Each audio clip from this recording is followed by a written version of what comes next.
Assalamualaikum warahmatullahi wabarakatuh. Kepada yang terhormat Bapak dosen, Bapak Syarif, dan tidak lupa kepada teman-teman semangat yang belum membuat tugas UTS perbandingan agama.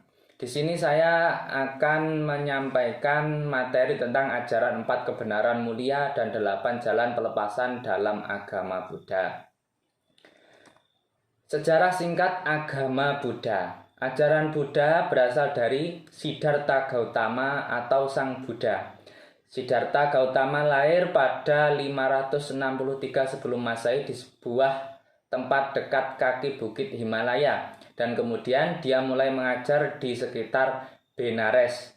Buddha dibesarkan dan diinformasikan pada masa di mana cita-cita agama Hindu tentang penolakan keluarga dan teman oleh orang suci yang mencari kebenaran pertama kali tersebar luas. Menurut ajaran agama Buddha, Siddhartha Gautama adalah pejuang, putra seorang raja dan ratu. Pengalaman dan penglihatan hidupnya membuatnya menyadari aspek menarik dari manusia dan penderitaan mereka. Misalnya, setelah beberapa saat perenungan, Gautama melihat kontras yang mencolok antara kehidupannya dan penderitaan manusia yang membuatnya menyadari bahwa semua kesenangan di bumi hanya sementara dan hanya dapat menutupi sedikit rasa sakit manusia yang tidak dapat dihindarkan oleh semua individu. Oleh karena itu, untuk mencoba melarikan diri dari penderitaan manusia, dia meninggalkan keluarganya dan pergi ke hutan belajar bersama beberapa guru lain untuk menolak masyarakat di mana dia menjadi bagiannya, sehingga mereka hampir mati karena kelaparan. Setelah menyadari bahwa membuat dirinya kelaparan dengan teman-temannya tidak akan menyelesaikan penderitaan dunia manapun dan masalahnya yang mengakar, dia makan dan bermeditasi di bawah pohon. Sementara ada banyak teori tentang berapa lama Buddha tinggal di bawah pohon untuk bermeditasi.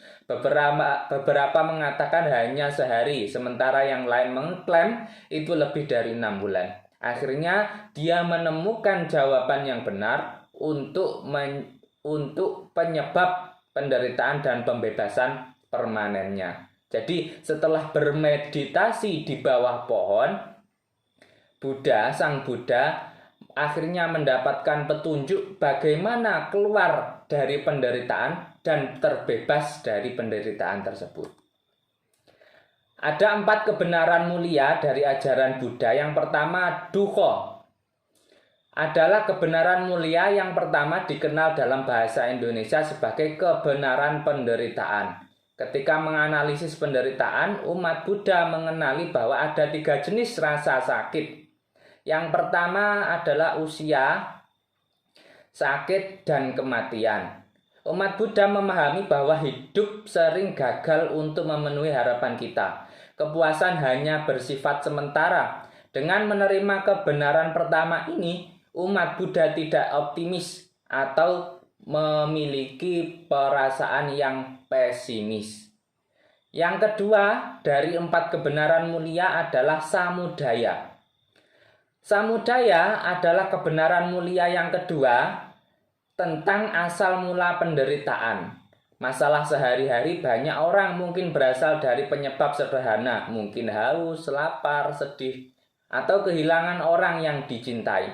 Bagaimanapun Buddha telah mengidentifikasi atau kehilangan orang yang dicintai. Bagaimanapun Buddha telah mengidentifikasi tujuan pasti dari penderitaan, dan itu berakar dari dalam diri orang tersebut. Akar dari semua rasa sakit berasal dari keinginan, atau kalau bahasa Buddhanya, ajaran Buddhanya adalah tanha. Juga dikenal sebagai 3 akar kejahatan, keserakahan, dan ambisi. Ketidaktahuan dan kebencian adalah penyebab dari penderitaan. Yang ketiga dari 4 kebenaran mulia adalah niroda. Kebenaran mulia ketiga dikenal sebagai berhentinya penderitaan. Buddha mengajarkan bahwa satu-satunya cara untuk melepaskan keinginan adalah dengan tidak terikat.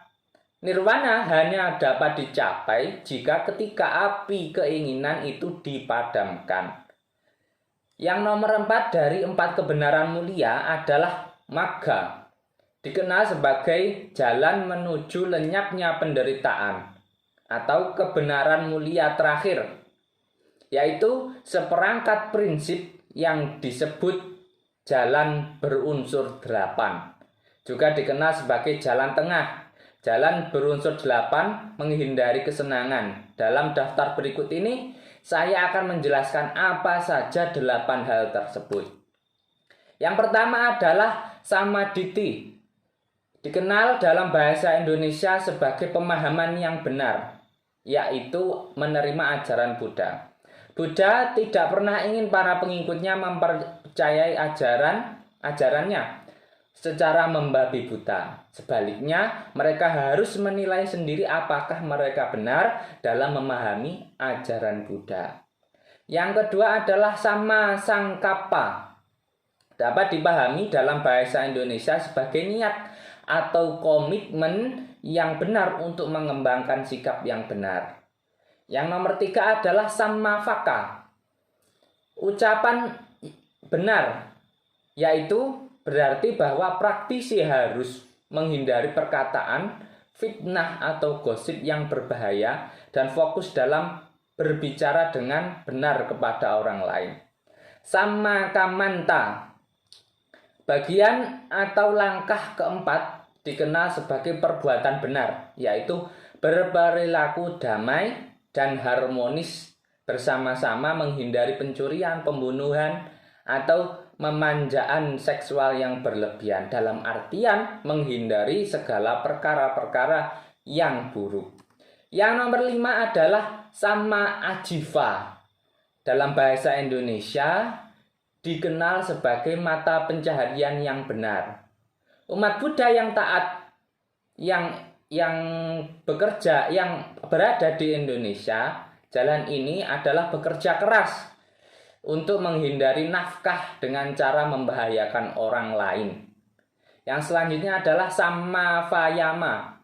Usaha benar adalah langkah fundamental yang melibatkan pengembangan pikiran positif dan menjauhi kondisi tidak bermanfaat dan perkembangannya di masa depan. Jadi